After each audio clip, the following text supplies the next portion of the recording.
Welcome to my review of the Prime 25100R e-bike conversion kit made by a company called 100G Tech.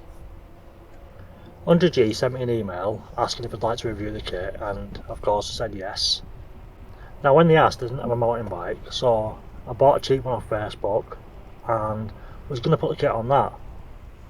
But then RCB had messaged me and asked me to review one of their mountain bikes, so I figured I'd do the review for the mountain bike and then put it in the RCB one because it's a better bike and it's newer.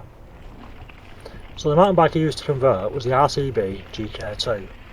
I'll put a link to the mountain bike and my discount code in the description. Also a link to the review of the mountain bike if you want to watch that. So back to the conversion kit.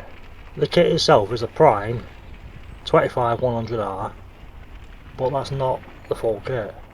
Basically they sent me that kit plus the display plus a light, and they also fitted the cassette already to the wheels, so it was all ready to just put together and go. So the kit came in a very manageable box, pretty light to be honest, so nice and easy to carry upstairs for me.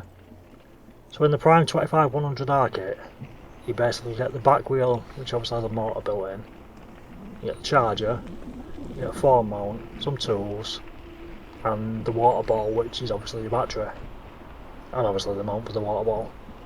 In honesty, converting the mountain bike into an e-bike with this kit was really simple. Basically, you start by removing the rear wheel off the mountain bike, you take the inner tube and the tyre off, you put the inner tube and the tyre onto the wheel with the motor in, obviously pump them up, and then refit it. Then you take out the screws for the water bottle, put on your water bottle mount, and reattach them screws, make sure it's nice and tight. Attach the water bottle to it, then put the screen on the handlebars, mount your light, and then basically plug everything into the wires that are coming out of the water bottle. They're very easy to do, they're all colour coordinated and obvious. Then it's kind of built, but then I did find with this kit you get a lot of excess wire, so bundle your wire together, zip tie it up so it's all nice and compact, and then you're ready to go. So the rear wheel comes with a cadence sensor built into it, so when you pedal it detects the pedal motion and gives you some power. There is a slight delay between the start of your pedaling and it giving you the power, and then when it does give you the power it's not like a surge, it's more a gentle gradual push to the 15.5 mile an hour. Once it reaches 15.5 mile an hour, because it's a cadence sensor, as long as the pedal's moving, the motor's just happy plodding along and giving you the power, so it's a very easy, comfortable ride. The display in it's nice and small, it's compact, it's easy to see what speed you're going at. The other information's a bit small and hard to read if you've got poor eyesight like me, but it's there, it's visible, and it tells you everything you need, so happy with the display. The controls on it are very simple to use, so yeah, I like the display.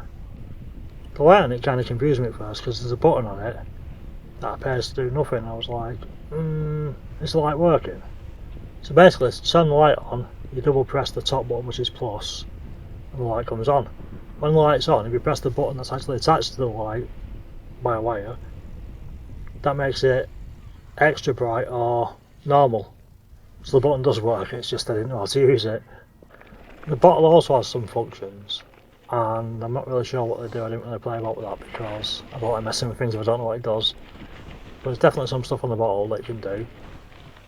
I basically assumed that the functions on the display are the same as the ones on the bottle, so possibly more on the display, I don't know. So I just used the display to sort my bike out. There is a function on the display to up your speed. I did put it to the max and nothing happened, so I assume it's just locked to 15.5 really.